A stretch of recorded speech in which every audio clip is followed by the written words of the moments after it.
Decision makers at ICNA simply don't care. They know that Ilhan introduced anti-Sharia legislation in Congress which called the Sharia barbaric and draconian. They know that she introduced sanctions on a Muslim country for implementing the Sharia. They know that Ilhan has voted for unconditional military aid to Israel and worked with pro-Zionist lobbying groups like AIPAC to further Israeli interests in Washington against our Palestinian brothers and sisters. They know that Ilhan actually condemned our Palestinian brothers and sisters for not being pro-LGBT enough. They know that Ilhan has danced in gay pride parades and unapologetically attended drag queen parties and celebrated LGBT over and over again.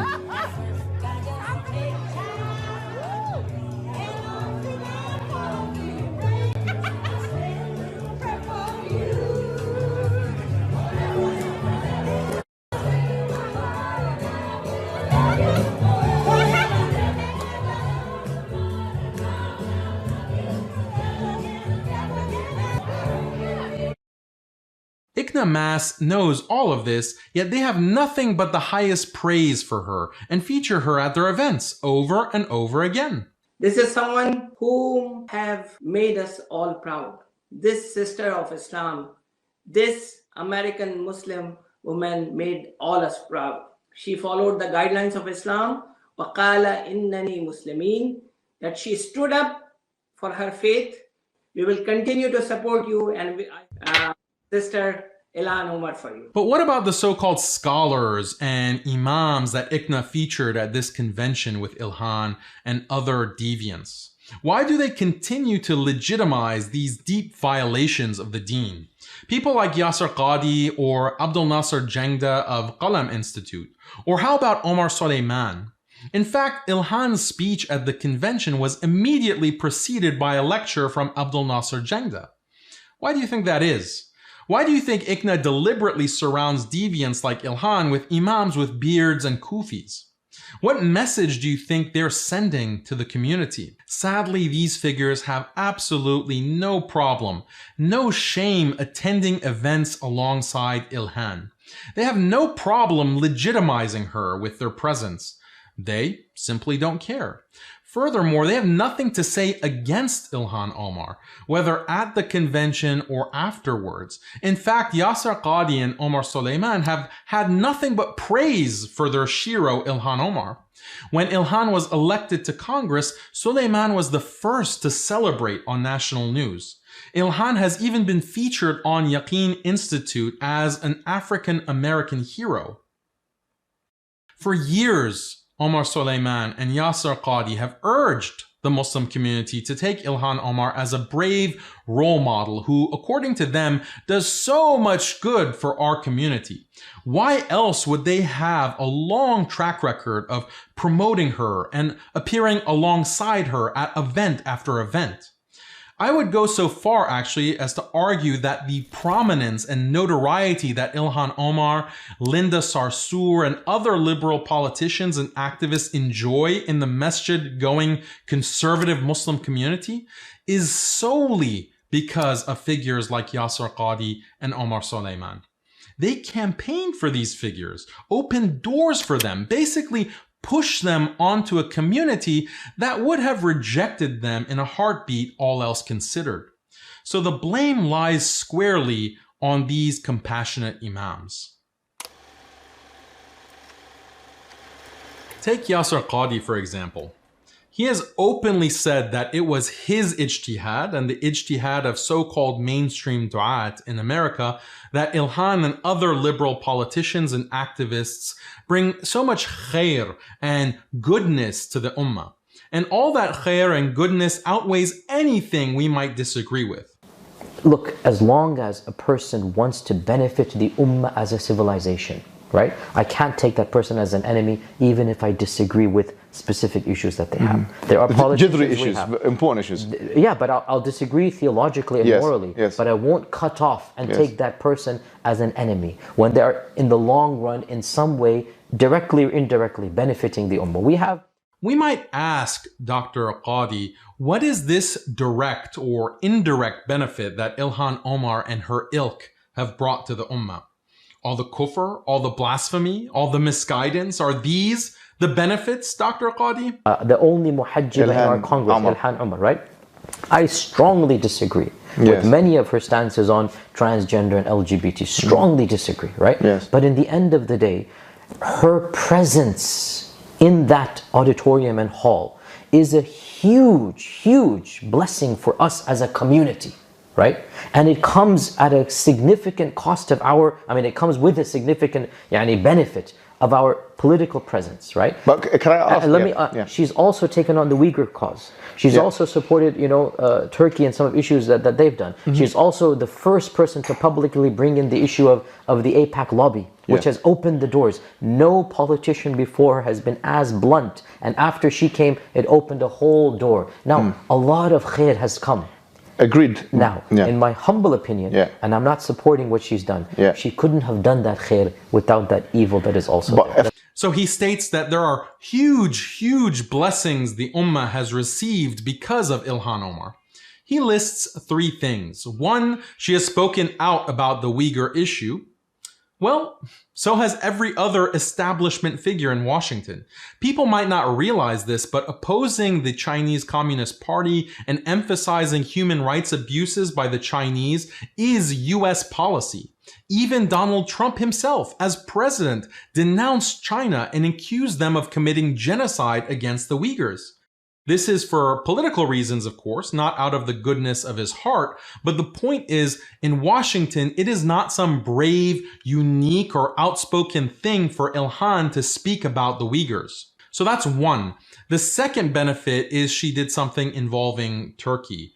Qadi doesn't seem to be sure himself what that something is. The third benefit he lists, she was the first politician to speak bluntly about AIPAC and the Israeli lobby. This is, of course, nonsense. There is a long history of non-Muslim politicians in the US who have clashed with AIPAC and spoken out against Israeli influence.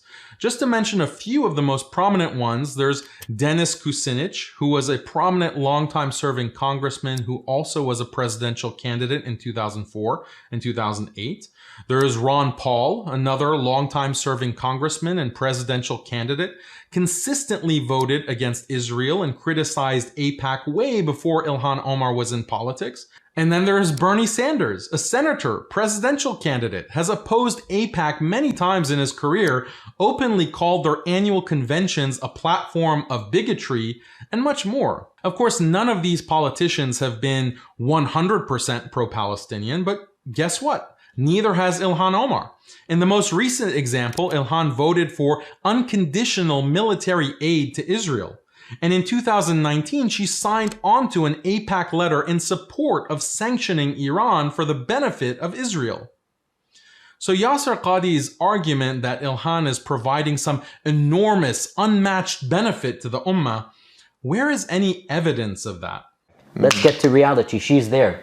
Are we benefiting or not? Yes, we are. You see what I'm saying here? So, next time she runs for office, should the Muslim community boycott her? Should the Muslim community vote for the non-Muslim guy just because she has a view that is really wrong, but she's done all of this good for the Muslims? But then that's the question. The question is, because now it could, because we have to look at things from a Dawi perspective as well. If she's kind of muddying the waters and making it seem as if Islam is something which is not. That's her muddying. I'm very clear, and anybody can watch my videos. I'm very clear, and I can say publicly I don't support her in these issues. Has Yasser Qadi really been clear on these issues of LGBT? Let's investigate that for a minute because it's important. He claims he has been very clear. He says anyone can watch his videos. So let's watch his videos. So yes, Qadi has said that gay sex is haram. Congratulations, no one is doubting that. But when has YQ ever told Muslims to stand against the continuous expansion of Qawm Lut rights? When has he ever told Muslims to oppose this fahisha normalization agenda? In reality, YQ has been instrumental, along with Yaqeen Institute, Omar Suleiman, and Jonathan Brown, in telling Muslims that they should either advocate for Qawm Lut rights or just sit back and let it happen because there are so many benefits for the Muslim community? Let's take a trip down memory lane, shall we? I would say I'm one of the very few clerics that have very publicly said that people who have whatever personal issues that they have, whether it's same-sex, whether it's drugs, whether it's alcohol, it's not our right to judge them. They are welcome in our communities. Would you tell them not to come to the masjid? You'd be happy. You're comparing a gay Muslim to a drug addict. No, I'm addict. comparing a sin to a sin. I'm not comparing the person to the person. But it's a sin in your view. If a gay Muslim comes to see you and says, I'm struggling with my sexuality. If a person is having an affair, it's a sin. If a person is having a premarital intercourse, it's a sin. The theology of Islam is not going to change. Same-sex unions are an immoral issue. Whether the political freedom is given to them or not, I actually agree with Linda here, is that I understand the American government should not be in the job of policing morality. So Yasser Qadhi here in 2015 agrees with Linda Sarsour and says clearly that he has no objection to gay marriage and doesn't believe that the government should police morality. This was right around the time gay marriage was legalized in the US, so YQ can't say this was a decided issue and there was no room for opposition. There is always room for political opposition and speaking out in the US, especially on the issue of LGBT at that time when it was the national debate. Rather than side with the majority of non-Muslims who were opposed to this Qawm Lut movement, Yasser Qadhi and his buddies sided with Qawm Lut and actively told Muslims to stand down and not oppose the tide. Watch this clip from 2015.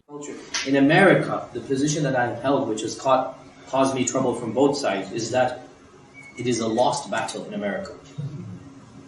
The majority of states have acknowledged it. Right now, as we speak, the Supreme Court is looking at it again, and most likely they're going to rule in favor that, because the issue has come, by the way, so 20-something states have allowed it and 14 have not or something. So a couple that got married in one of the states moved to one of the states that doesn't allow it. So they're not being allowed health benefits and whatnot. So they're taking it to the Supreme Court. Right now, as we speak, the Supreme Court is looking into it. And in all likelihood, they're going to rule in favor of this arrangement and say that it must be binding in all states. Okay, so it's a lost battle. Majority of Christians and Jews in America have now embraced this, and it is only a small minority, the ultra-Orthodox Jews and the evangelical and the Southern Baptists. That's it, and the Catholics. And they have not, even Catholicism. It'll change in a while, pretty sure. But it's a minority now. So it's a lost battle in terms of courts, in terms of public opinion. First of all, this is a lie. It is not a lost battle, and it is not this small fringe minority in America that has opposed this proliferation of rights. Just recently, these Qawm Lut supporters in America were shrieking at the possibility that the conservative Supreme Court may overturn the gay marriage ruling, just like they are on the verge of overturning their Roe v. Wade decision on abortion rights. For those of you not aware, Roe v. Wade is from 50 years ago that legalized abortion, but for decades, the Christian right did not stop opposing abortion in this country. And now we're seeing the fruits of that effort as abortion rights are being curbed back in many US states. These Christians never said it's a lost cause. They stood firm. But literally just a month or two after gay marriage legalization, Sheikh Dr. Yasser Qadhi is telling Muslims it's a lost cause. So what does this mean for us as Muslims? What should we do about gay marriage being legal? I mean, my position was that in this regard, we should not jump on the bandwagon of supporting legal gay marriage, nor should we jump on the bandwagon of trying to prohibit it. Rather, our position should be, and it's a controversial one, the American government should not have any right to decide what is or is not a marriage. It's not the role of our government. Now, again, I'm speaking from an American perspective. I'm not familiar with your constitution or your government. From an American perspective, morality is not in the domain of the government. But the government cannot impose on churches and synagogues and mosques its definition of marriage, because that's not the domain of the Constitution to tell us what is moral and immoral. So let the churches and synagogues and mosques preach their version of morality and marriage, and let the US Constitution and the governments and the courts decide whatever they want to do. So this is exactly what Qadhi told Linda Sarsour and Mahdi Hassan in the previous clip. So he can't make the excuse, oh, it was a high-pressure situation with Al Jazeera. He repeated the same exact talking points in this low-pressure setting, talking to Muslims in Singapore in a random Q&A. But now it gets worse. And frankly, in America, again, I don't know for your country, the more freedoms any group is given, the more freedoms we are given. The more freedoms any group is given, the less the government is involved in anything, the better it is for all of us to do as we want to do. Therefore, in some ways, it is helpful for the American Muslims to ally with the LGBT community, believe it or not. And this has caused me a lot of problems in my circles to say this, right? Did you catch that? The more Qawm Lut writes, the better for Muslims. The more freedoms Qawm Lut has for its dhulm and fawahish, the more freedoms for Muslims. Therefore, Muslims should ally with Qawm Lut. This is what Yasser Qadhi was teaching Muslims in 2015. In political issues, honestly, those people are of the most understanding of our plight and the most supportive of campaigning against Islamophobia, and the most powerful because they had the same issues in the 80s and they overcame it. And they're very sympathetic to our plight. Why can't we take their help? Can you believe this? According to Yasser Qadhi, Qawm Lut is most sympathetic to Muslims. Really pause for a minute and soak this in. Could you, as a Muslim, imagine ever thinking such a thing, let alone saying it? Just imagine, this is someone who calls himself a scholar, a faqih even. And we know YQ doesn't say things haphazardly. He speaks very deliberately and carefully, yet this is his message over and over and over again. Now let's turn to Omar Suleiman. Before we get to the issue of Omar Suleiman's partnership with pro-LGBT groups for years now, let's get back to the ICNA conference. Here we see Ilhan, Keith Ellison, and this Christian minister named William Barber. We have covered Ellison on Muslim Skeptic before and how he's a huge advocate for abortion, LGBT, and Israel, and his connections with people like Omar Suleiman. So check that out on MuslimSkeptic.com. But who is this William Barber?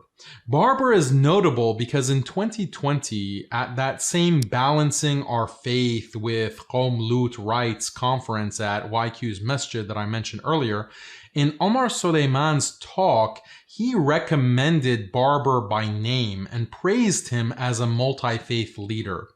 This video has been unlisted on YouTube for some reason, which means people can't search for it and it won't show up unless you have the direct link. I guess Omar Suleiman or Epic Masjid want as few people to see it as possible, but check out this clip where Omar Suleiman is outlining his so-called Sunnah framework for faithful activism, and he's listing the levels of allyship. He gives 6 levels of allyship, and the groups that are at the highest levels of allyship are the groups that supposedly have the most in common with Muslims, according to Omar Suleiman. Level 5, engaging forums that discuss the advancement of family values, social order, wholesome morality, etc. with authentic paradigms. So this is kind of on the right of the aisle now. Here's some things to consider. What's our unique intervention to society? What are our legitimate solutions to society's legitimate problems that often get hijacked by illegitimate agendas? How do we differentiate between well-meaning individuals and big agendas? When people come to the masjid to support you as allies from any community, don't assume that they're part of some grand agenda and scheme to ruin you. All right? Most people are just well-meaning individuals, right, that you can talk to and not cast an entire assumption of them being a part of these great agendas. Find balanced voices to work with on different sides of the spectrum, voices like Reverend William Barber, who champions the Poor People's Campaign. So William Barber is one of these well-meaning voices that Omar Suleiman says will come to our masjids to ally on moral issues, and we should not assume he has some big agenda to destroy our community. Omar Suleiman is naming Barber as one of these people Muslims should ally with at level 5, which is the level of traditional values and morality on the basis of what he calls an authentic paradigm. So these are the people who are supposed to have a lot in common with Muslims. But who is Barber? Is he this traditional voice of morality that Omar Suleiman is making him out to be? OS has actually a lot of experience working with Barber. Check out this clip from 2019. The same forces are pushing a faulty theological position that says as long as you're against gay people, against women, and against and for guns, and for prayer in the school, and for tax cuts, that is a godly way. The same people against the people here are pushing a war economy. We see all of these interlocking injustices, and we are raising a moral intersectional fusion movement against it. All of us, every color, every race, every creed, every sexuality, we are very clear.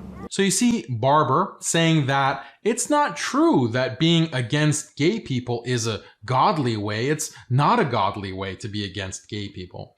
And Suleiman is standing there behind Barber next to the rainbow flag. When we look at Barber's career, we see that he has a long history being a passionate advocate for the LGBT cause. So in this podcast, the host asks Omar Suleiman directly about allying with pro-LGBT and other groups that are Islamically problematic. What would you say if somebody kind of criticizes you or anyone else for that, for sharing a platform with such and such person, or the usual criticism? I mean, what's your view about that? I think. Look, there are the loud, there are the very the very far criticisms that are that just accuse Muslims of seriously wrong things, and then there are the fair critics. So I want to focus on fair critics, right? So I think it is a very fair criticism, that when you go to a space, are you lending more credibility to that space, or are you bringing an Islamic presence to that space? And it's something that we have to juggle in our lives all the time. Really? Is that something we have to juggle in our lives? Is the average Muslim often faced with the prospect of working with the most rabid supporters of fahisha, the most liberal social justice activists? Is this a common situation for Muslims? Or is Omar Suleiman just projecting?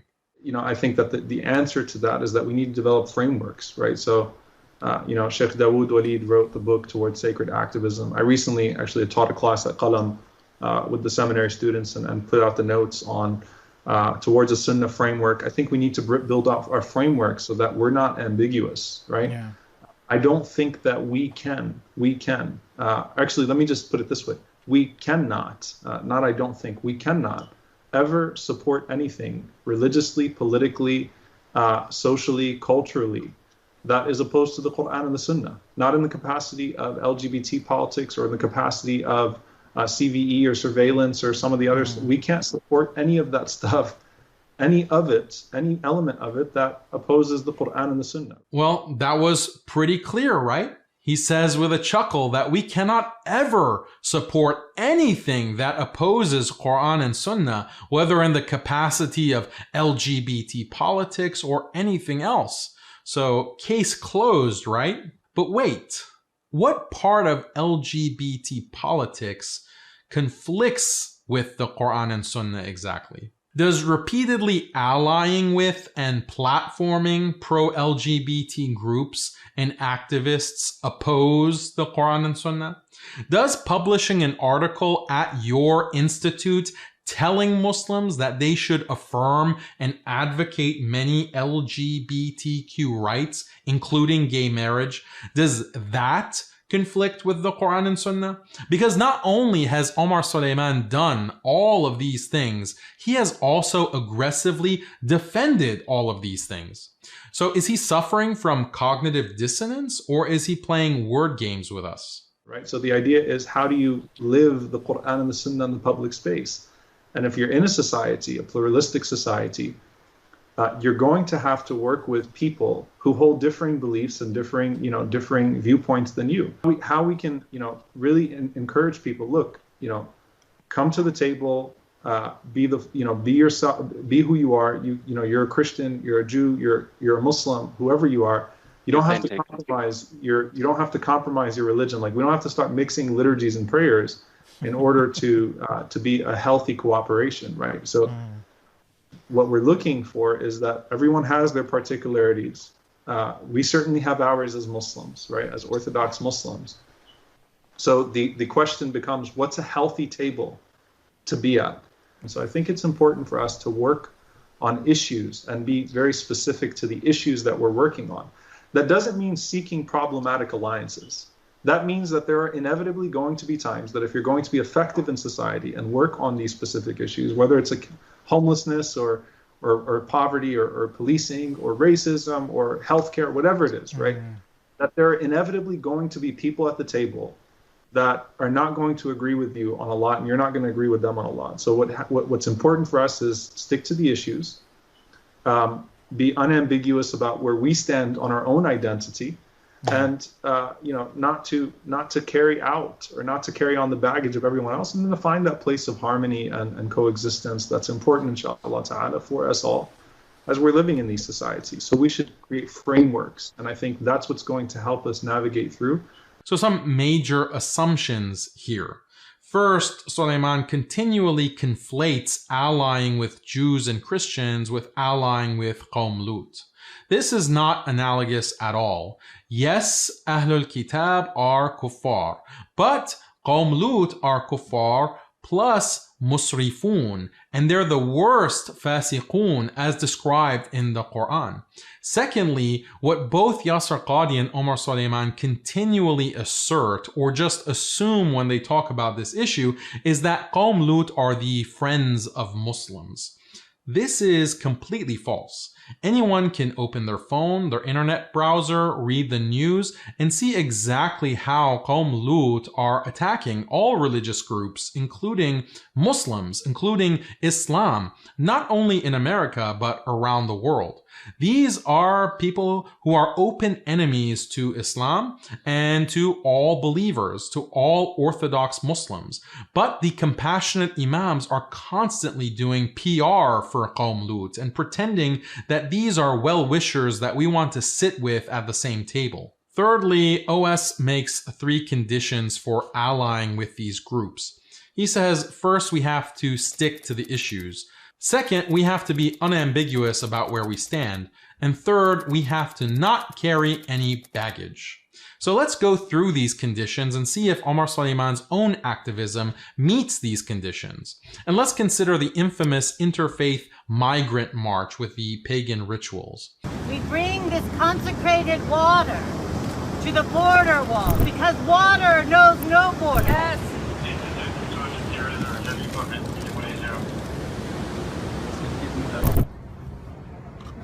My sister, in the name of peace and justice and love, I want you for this work.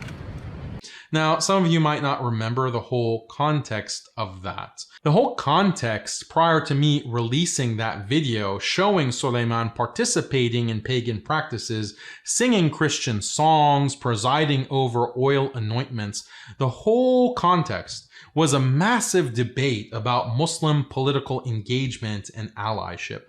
This has been an ongoing debate.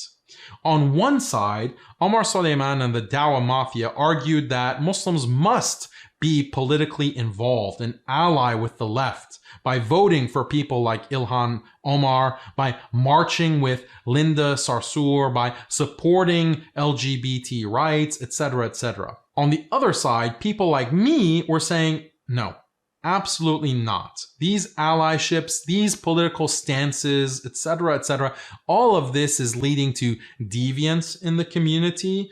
All of this is compromising clear-cut Islamic ethics and principles, and ultimately it's resulting in a loss of Iman for so many Muslims.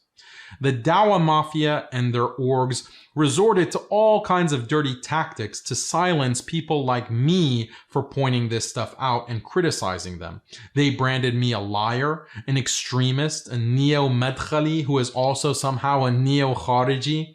They use these terms knowing it will draw the attention of security agencies. They have also worked very hard to bully virtually every masjid I speak at to cancel my invitations, and on and on. So in context of this debate, this wider debate, I said, look, Omar Suleiman claims that allying with these groups politically is sunnah. It's part of what he calls his sunnah framework. So let's actually see what this sunnah activism looks like in practice.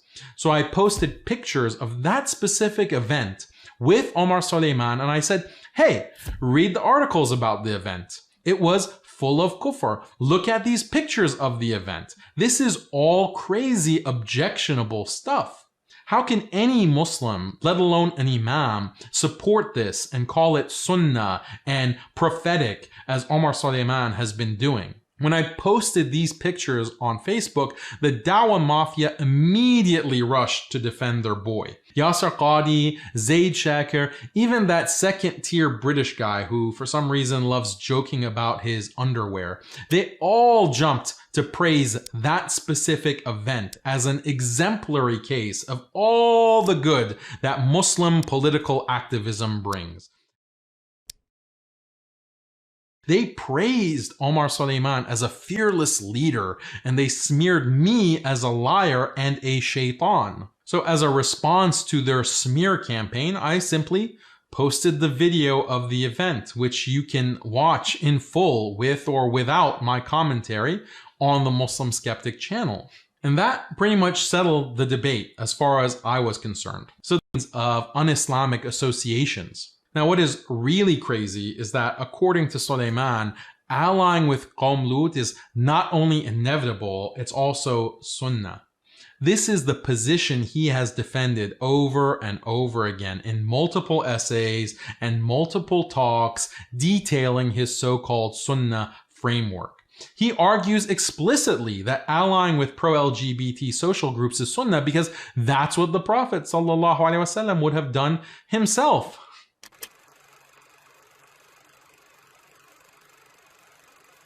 Can you imagine that? The Prophet ﷺ would ally with such groups? Can you believe that an imam would claim this? And his evidence for this is an incident referred to as Hilf al-Fudul.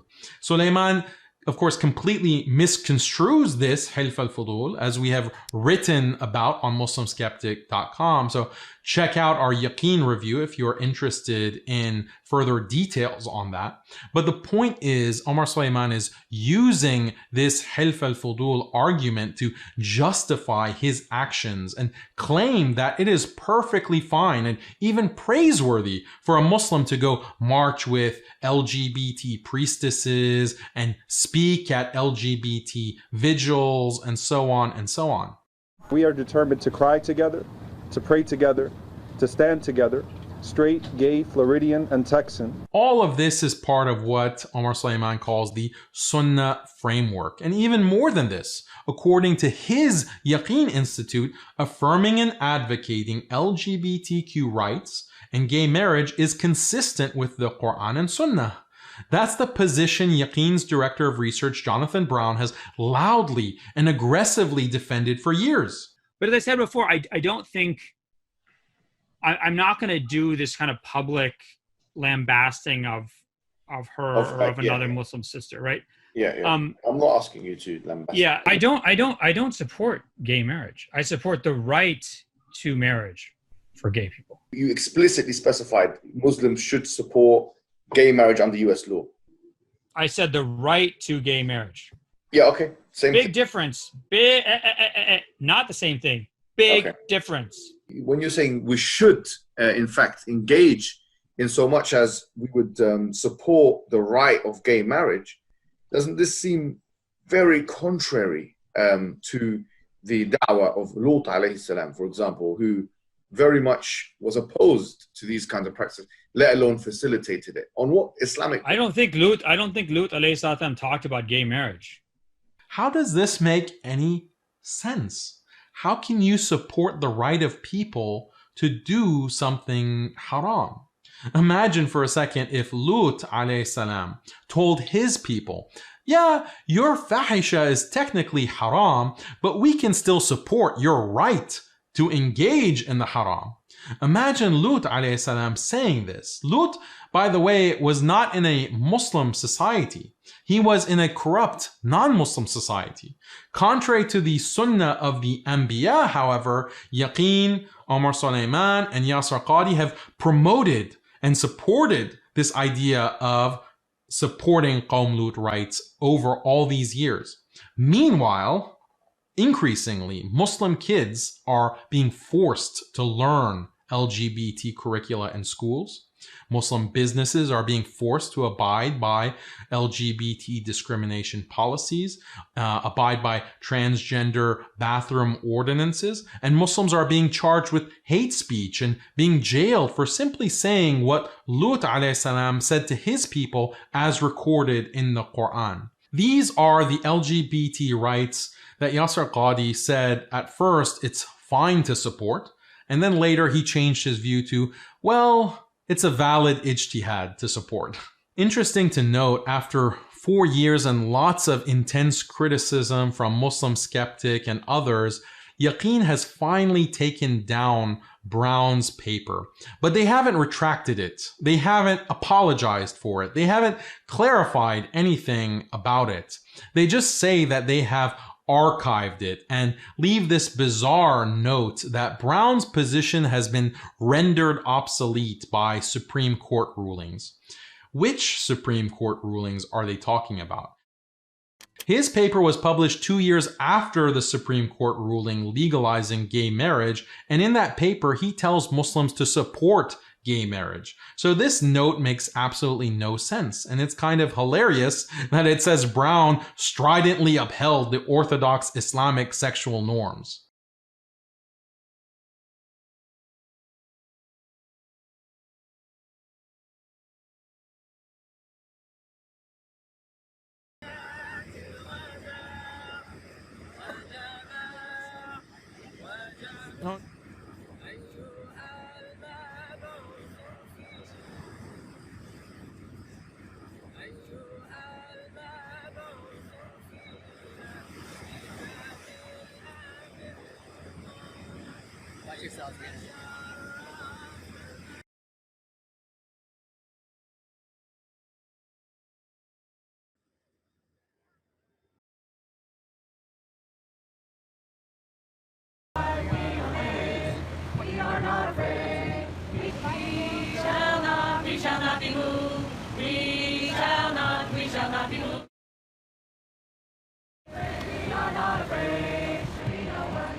is consecrated water to the border wall. Because water knows no borders, and love knows no borders. Love knows no borders. We consecrate this word today. For migrant brothers and sisters, we offer this blessing. As you travel along the migrant trail, may you travel God's blessing and peace and security, and know that there are those who travel with you. Can you hear that song? May it be God's will, may it be our will. Say together, Amen. Amen. Instead, keep all out to them with love. Amen. That you have a right to seek peace. You have a right to seek asylum. Yes. You have a right to not be tear gassed. Yes. You have a right to be honored and dignified. Yes.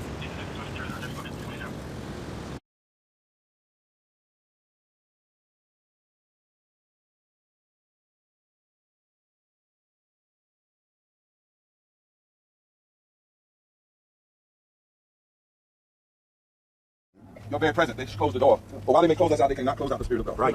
And so right now here, we want to have a blessing for those who are hungering and thirsting on the inside physically. Yeah. Because they hunger and thirst outside for justice and righteousness. Yeah. And how many of us join them in that thirst? Yes. That thirst, yes. Would you reach forward and put your hands on somebody forward until everybody's touching somebody and touching the fire?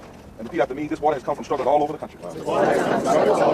Where people are thirsting. For righteousness. And for justice. In the name of all that is holy. We believe that this water poured out from many bottles. Poured into one bottle. Like the many streams of our lives. And the streams of our struggles. Whether it be against racism.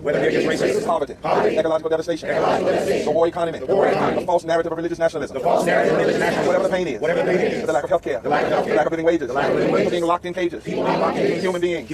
Resegregation of our schools. Hurting of our native brothers and sisters. All those streams are coming together. And forming a mighty rushing river. Of justice.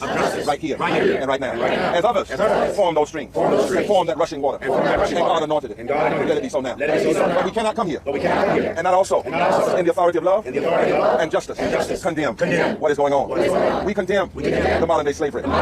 We cast down the injustice. We condemn and call evil and unjust the caging of people. The making people drink from toilets. The refusal to even give them a toothbrush. It is condemned everywhere throughout the Holy Writ.